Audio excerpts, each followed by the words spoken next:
300-ден астам жыл сайын оқулықтарды дайындап отырмыз. 5000-нан астам мұғалім қатысып отыр. Енді сол оқулық дайын болғанда енді оны сайтқа көрсетіп, елге оны көрсетеміз. Ол сайтта 6 ай тұр. Сонда қарамайсыңдар ма? Сәлеметсіздер ме, құрметті ұстаздар? Бұл қазақ тілі 7-ші сынып Атамұра баспасының кітабы, жаңартылған бағдарламаға арналған жаңа енді шығарылғалы жатқан оқулық.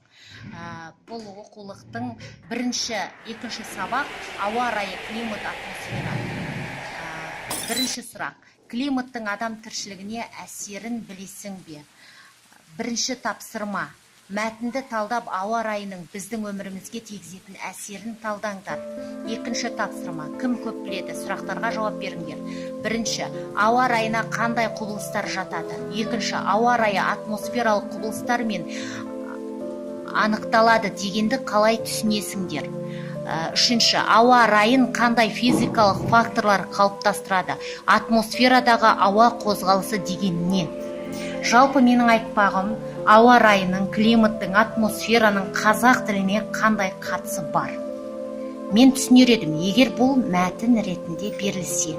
Бұл мәтін ретінде де берілген, және көптеген тапсырмалар осы ауа райына, климатқа, атмосфераға байланысты жасалған.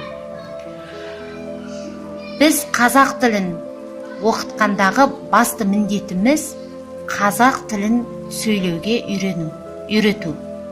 Қазақ тілін үйрету. Ал мынау климаттан, атмосферадан қандай қазақ тілін үйретеміз? Мен мына жерде тілдік бағдар берілген, ол да кішігірім ғана. Осы кішкене жерге тұйық етістікті және есімшені сыйдырыпты. Жақсы түсіндік, бірақ біздің көп уақытымыз климатқа, атмосфераға кеткелі отыр. Бұл бір ғана тақырып, бір ғана бетті көрсетіп отырмын. Ал кітаптың соңына дейін бір ғана география емес, қаншама сабақтар көрсетілген, қосылған.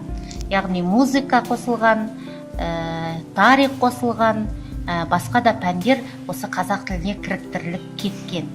Біз қазақ тілін үйрету үшін басқа пәннің тақырыбын кіргіздік. Бірақ қай жерінен, осы тапсырмалардың қай тапсырмадан қазақ тілін жақсы сөйлеуге баланы үйретуге болады?